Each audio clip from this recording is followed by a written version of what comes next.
Bem, vamos continuar hoje com a nossa série sobre depressão espiritual, causas e cura. E o tema de hoje é a correção de Deus. O texto bíblico que servirá de base para a nossa mensagem, Hebreus 12, de 5 a 11, que diz assim: E já vos esquecestes da exortação que argumenta convosco como filhos. Filho meu, não desprezes a correção do Senhor, e não desmaies quando por ele fores repreendido, porque o Senhor corrige o que ama e açoita a qualquer que recebe por filho. Se suportais a correção, Deus vos trata como filhos, porque que filho há a quem o pai não corrija? Mas se estáis sem disciplina, da qual todos são feitos participantes, sois então bastardos e não filhos. Além do que, tivemos nossos pais segundo a carne para nos corrigirem, e nós os reverenciamos. Não nos sujeitaremos muito mais ao Pai dos Espíritos para vivermos? Porque aqueles, na verdade, por um pouco de tempo nos corrigiam como bem lhes parecia, mas este para nosso proveito, para sermos participantes da sua santidade. E na verdade toda correção ao presente não parece ser de gozo, senão de tristeza, mas depois produz um fruto pacífico de justiça nos exercitados por ela. Irmãos, o tema de hoje é a correção de Deus. E quando eu estava a estudar esse texto, eu lembrei que já tratei esse tema com os irmãos no ano passado, não numa série assim, mas numa outra circunstância. Mas eu decidi tratar novamente porque considero que se encaixa perfeitamente a uma das causas que podem produzir um estado de depressão espiritual no crente, quando o crente não entende a correção de Deus. Há crentes que se deprimem ao serem corrigidos por Deus, porque não entendem que Deus usa muitos métodos no processo da nossa santificação e que a correção é um desses métodos. Então, irmãos, eu quero considerar nesta mensagem as seguintes questões. Primeiro, por que Deus nos disciplina ou nos corrige? Por quê? Para que nos disciplina? Como nos disciplina? E o mais importante, como responder à disciplina do Pai? Ser corrigido ou ser disciplinado, na verdade, não é agradável, mas é importante, irmãos, termos uma boa e correta compreensão sobre este assunto, para que possamos tirar proveito da disciplina, para que a disciplina produza em nós o que diz o texto, um fruto pacífico de justiça, para que seja benéfica para a nossa vida. Antes de tudo, precisamos fazer distinção entre disciplina e castigo. Disciplina é uma coisa, castigo é outra. Mas temos a tendência de confundir correção ou disciplina com castigo. Irmãos, o castigo, ele aponta para o passado. Castigo é uma espécie de vingança, de retribuição, onde a pessoa castigada está a pagar pelo erro que cometeu. Cometeu um erro, agora está a pagar por esse erro. É o castigo. Só que Deus não castiga seus filhos. Jesus já levou sobre si o nosso castigo. É o que diz a palavra: o castigo que nos traz a paz estava sobre ele. Então, se o meu castigo foi colocado sobre ele, Deus não me castiga, porque Jesus já levou sobre si o castigo. Então Deus não nos castiga. No original grego, a palavra que o autor usa para correção ou disciplina tem o sentido de treinar. Treinar. Refere-se ao método de treinar e desenvolver uma criança para que se torne uma pessoa adulta. A disciplina é aplicada então como treinamento para corrigir a tua conduta, para que sejas melhor a partir da disciplina. Enquanto que o castigo aponta para o passado, a disciplina aponta para o futuro. Te corrige hoje para que sejas melhor amanhã. Te corrige hoje para que a partir da disciplina não cometas o mesmo erro no futuro. Então vamos à primeira questão: por que Deus nos disciplina? Versículos 6 a 8. Porque o Senhor corrige o que ama e açoita a qualquer que recebe por filho. Se suportais a correção, Deus vos trata como filhos. Porque que filho há a quem o pai não corrija? Mas se estáis sem disciplina, da qual todos são feitos participantes, sois então bastardos e não filhos. Por que Deus nos disciplina? A resposta é: porque somos filhos amados de Deus. Toda disciplina é uma manifestação do amor de Deus. Muita gente tem o costume de medir o amor de Deus pelas bênçãos, né? Deus me abençoou, Deus me ama, Deus é bom.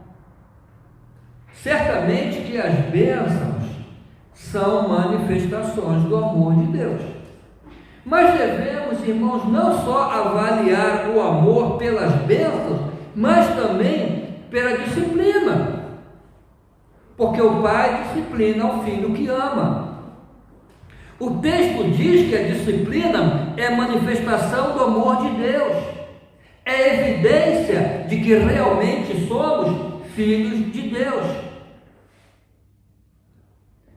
Se erramos, se insistimos no erro e ficamos sem disciplina, aí sim devemos ficar preocupados.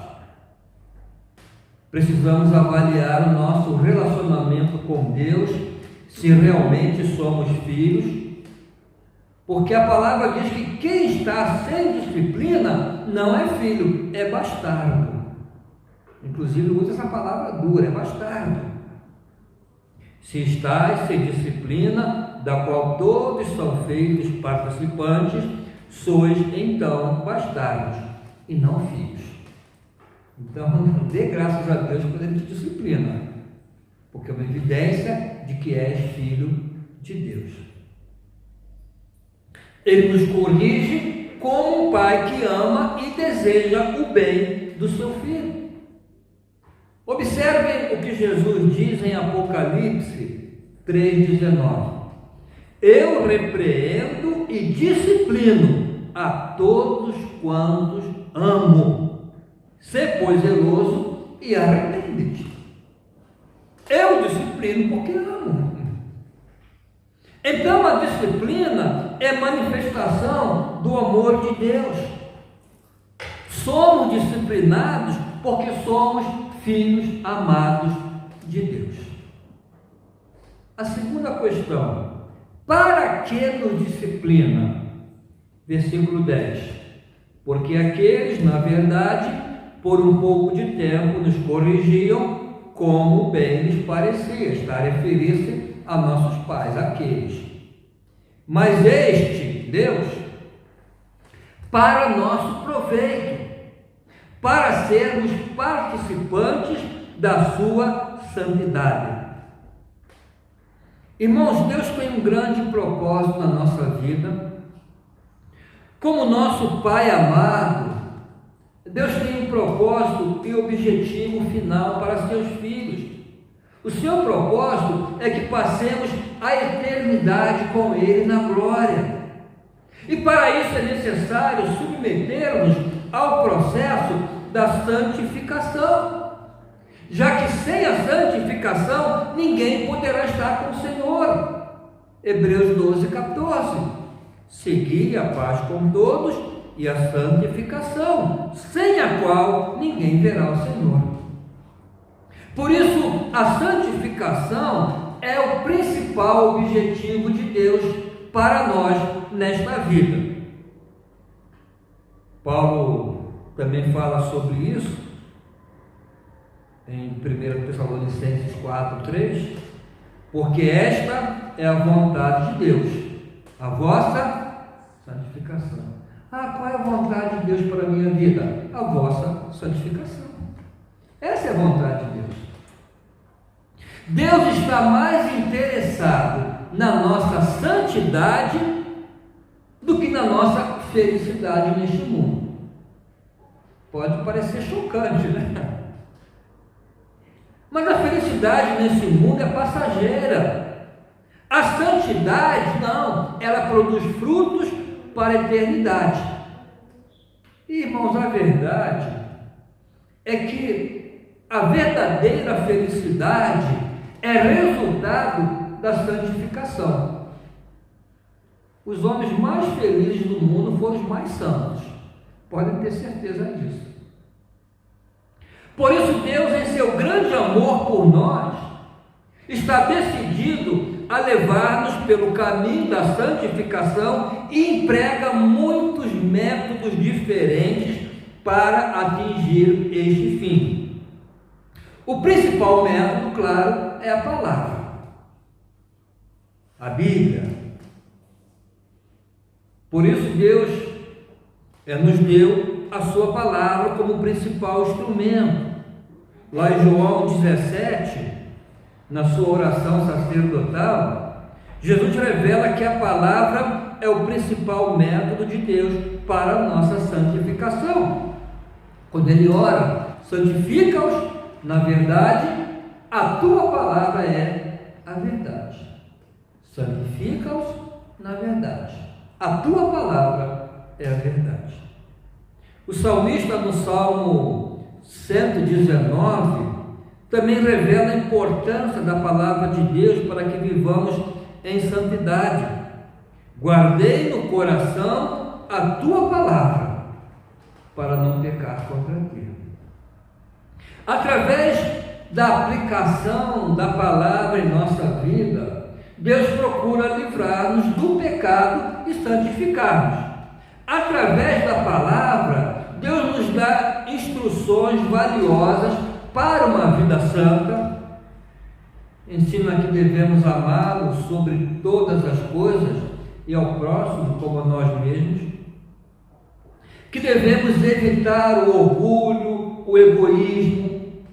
Que devemos aprender com Jesus a sermos mansos e humildes de coração.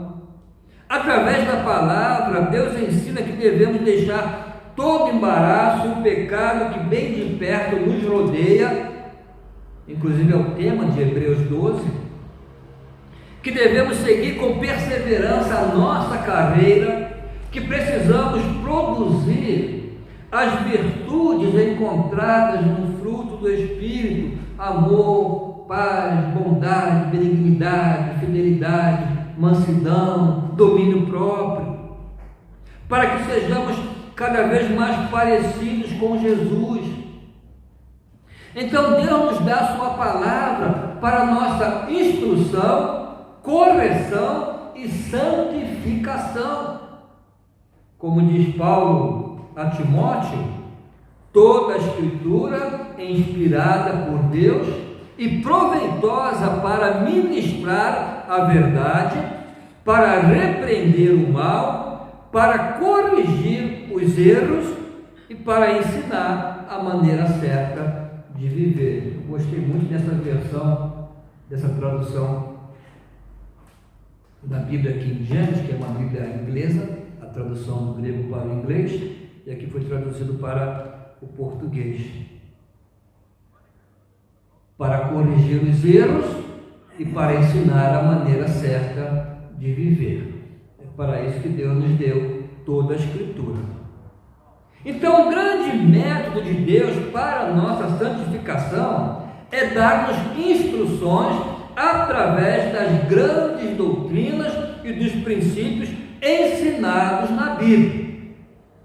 Mas, irmãos, se não respondermos, se nos tornamos desobedientes, rebeldes, se não aprendemos as lições que nos são apresentadas positivamente na palavra, então Deus, como nosso Pai amoroso, e a ter em vista o grande objetivo de santificar-nos e de preparar-nos para a glória, adotará outros métodos, inclusive a correção, a disciplina. Método que usa como pai que ama seu filho. Isso é natural.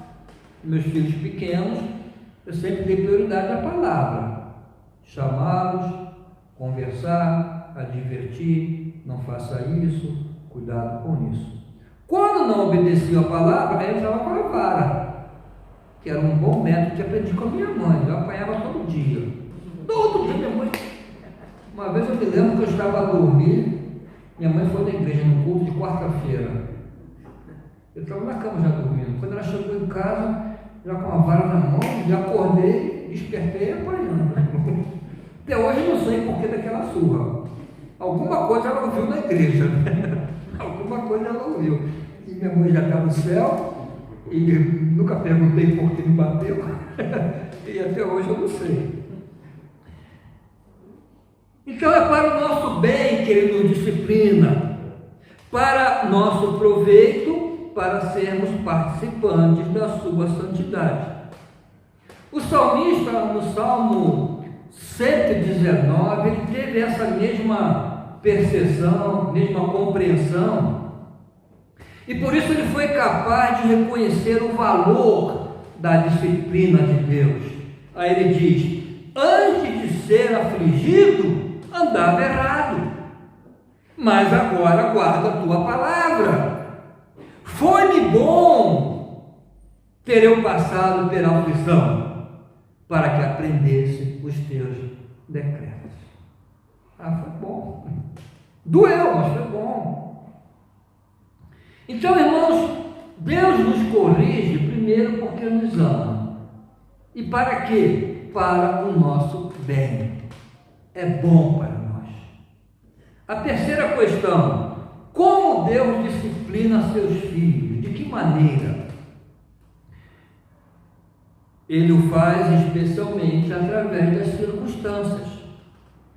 Nada é mais importante na vida cristã do que entender que tudo que nos acontece tem um sentido se tão somente o buscarmos. Devemos buscar o propósito de Deus nas circunstâncias. Domingo passado, quando preguei sobre as provações, eu falei sobre isso. Nada nos acontece por acaso. Nada. Um pardal não cairá por terra sem a vontade do nosso Pai. E se isso é verdade a respeito do pardal, quanto mais será a nosso respeito? Nada nos pode acontecer sem o consentimento do nosso Pai. Foi o caso de Jó. O Senhor o deu, o Senhor o tomou. Bendito seja o nome do Senhor. Ele está por trás de tudo. As circunstâncias constantemente nos afetam E seu propósito é operar a nossa santificação, tanto as circunstâncias agradáveis como as desagradáveis. Pode ser uma perda financeira que leve a uma mudança na posição material de uma pessoa. Deus ensina dessa forma lições que não conseguiríamos aprender de outra forma. Pode ser também uma questão de saúde. Isso, por exemplo, aconteceu com os crentes em Corinto. O apóstolo Paulo diz que entre eles havia algumas pessoas que não estavam a viver a vida cristã de maneira digna e que por isso Deus permitiu que ficassem doentes para ensiná-las, para treiná-las. Paulo diz: por causa disso há entre vós muitos fracos e doentes, e muitos que dormem. Muitos ficaram doentes e alguns até morreram, como parte da disciplina de Deus. Todavia, irmãos, que fique claro que não estou a dizer que toda doença é uma correção enviada por Deus, não. As doenças estão aí, podemos ficar doentes. O vírus está por aí, né? Não quer dizer que é correção. Estou simplesmente a dizer que, às vezes, Deus usa esse método para corrigir seus filhos, como também muitas outras circunstâncias negativas que acontecem em nossa vida. Deus pode enviar ou simplesmente permitir que aconteçam, como já disse, coisas desagradáveis, não para castigar-nos, mas para o nosso proveito, para que sejamos corrigidos e participemos da sua santidade. Então, é para isso. E é dessa forma, através das circunstâncias. E qual deve ser a nossa resposta à disciplina? Isso é o mais importante. Eu já sei que Deus me disciplina porque me ama. Me disciplina para o meu bem, para que eu seja melhor. Ele usa as circunstâncias que acontecem na minha vida. E a minha resposta, qual deve ser? Irmãos, eu já disse que o principal método de Deus é a palavra.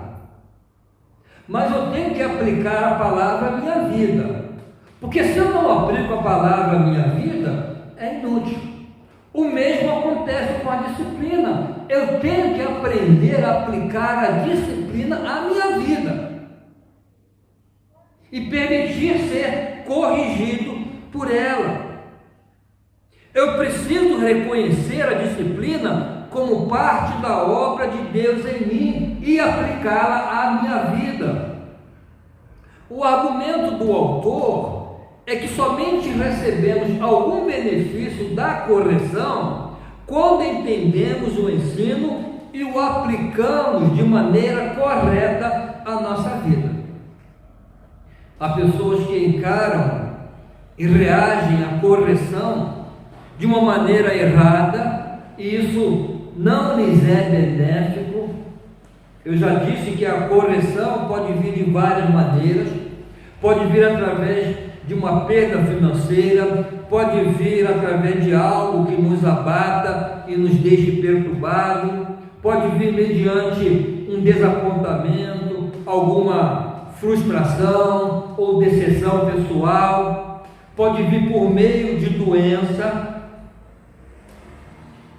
Isso não significa que todas essas coisas sempre serão produzidas por Deus para a nossa disciplina, não significa, mas Deus pode usar essas circunstâncias e algumas vezes as usa para a nossa correção. Porém, há maneiras erradas de se reagir às provações, tribulações e correções. Quais são elas? O autor menciona 3. Primeiro, o perigo de desprezar. Ele diz: filho meu, não desprezes a correção do Senhor. O que é isso? Não dar importância à correção, não levar a sério, colocar a correção de lado, não reconhecer que está a ser corrigido por Deus.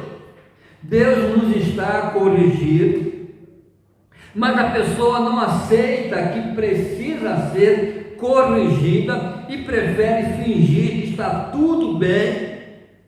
A pessoa não aplica a correção à sua vida, se comporta de forma leviana, negligente em relação à correção, coloca uma fachada de coragem e despreza a correção do Senhor. Então esse é o primeiro perigo: desprezar. Segundo, o perigo de desmaiar. Ele diz: e não desmaies quando por ele fores repreendido. É o desânimo que toma conta de algumas pessoas quando passam por circunstâncias negativas, dolorosas, difíceis.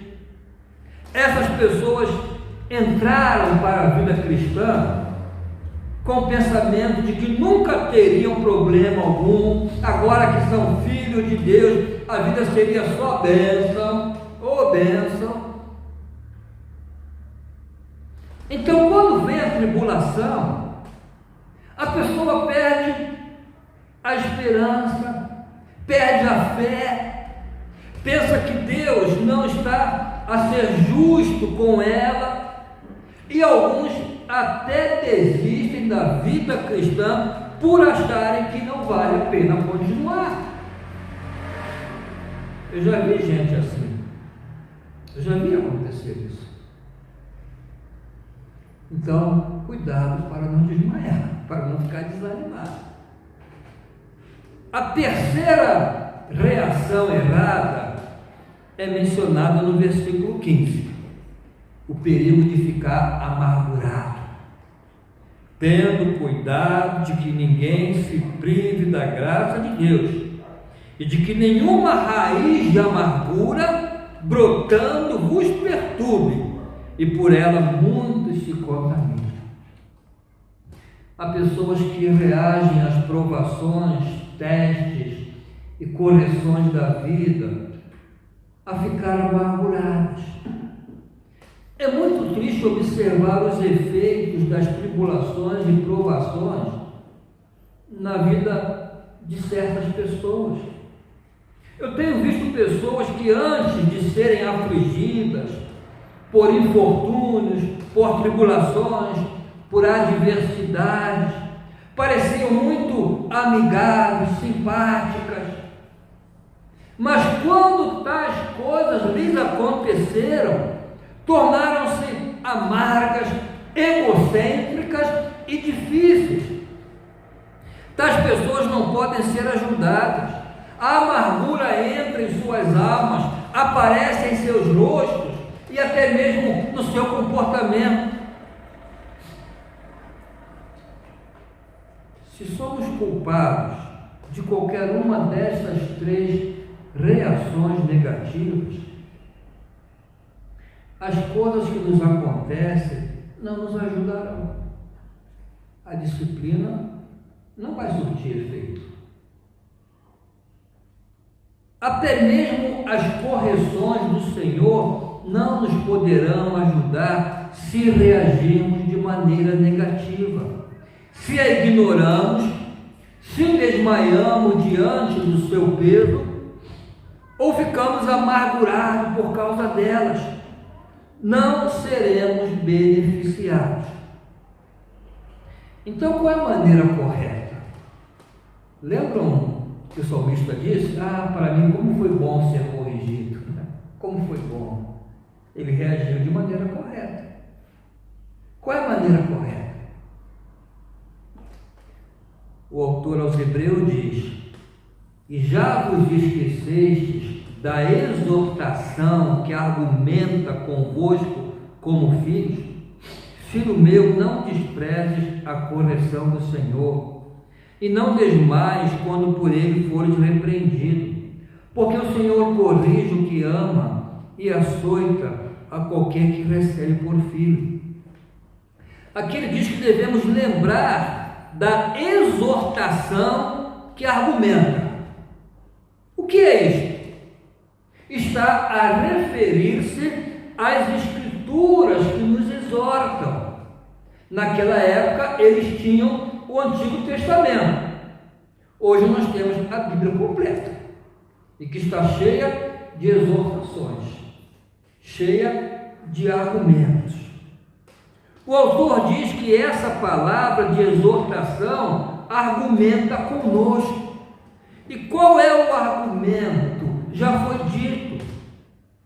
Se estamos a ser disciplinados, é porque somos filhos amados de Deus. Ele nos corrige porque nos ama e deseja o nosso bem, porque o Senhor corrige o que ama e açoita a qualquer que recebe por filho. Então, se estou a ser disciplinado, se estou a passar por essa aflição, é porque sou filho. O Senhor está a corrigir-me, está a fazer isso comigo para o meu bem. Então, o grande argumento, irmãos, é esse. Devemos prestar atenção que é Deus quem está a fazer isso. Esse é o grande argumento. E Ele está a fazer isso contigo porque és filho amado. Ele o faz para o nosso bem. Esse é o argumento. Essa é a verdade que precisamos aprender e lembrar sempre quando estivermos a ser disciplinados por nosso Pai. Não vamos reagir como quem não é filho, não vamos desmaiar ou tentar ignorar ou rejeitar com leviandade a correção. Toda a nossa atitude deve mudar. Devemos dizer: Deus está por trás disso e está a fazer isso comigo porque sou seu filho. Ele está a fazer isso porque não pertenço ao mundo. Ele enviou seu filho para morrer por mim, destinou-me para o céu. Deus está por detrás disso e tudo está a ser feito para o meu bem. O que precisamos fazer é descobrir o que Deus deseja ensinar-nos com a correção. Qual o bem que Ele deseja produzir em nossa vida e deixar-nos corrigir. Eu quero terminar, irmãos, com as palavras de Jesus que já foram ditas no início. Eu repreendo e disciplino a todos quantos amo. Sê, pois, zeloso e arrepende-se. Observe o que Jesus diz aqui: sê, pois, zeloso e arrepende-se. A disciplina tem o propósito de levar-nos ao arrependimento. Arrependimento é mudança. Então, quanto mais rápido aprendermos, mais rápido a disciplina cessará. Irmãos, eu não sei o que vocês sentem, mas ao meditar nesta palavra, eu digo honestamente aos irmãos que para mim não há nada que me dá maior conforto, maior consolação do que isso, saber que estou nas mãos de Deus e que Ele me ama tanto, está tão determinado a levar-me à santificação e ao céu, que se eu não prestar atenção à sua palavra e nem segui-la, Ele não vai desistir de mim. Ele tratará comigo de outra forma, mas me fará chegar lá. Aí eu vou chegar, por bem ou por mal. É como costumamos dizer: se não é pelo amor, será pela dor, mas eu vou chegar.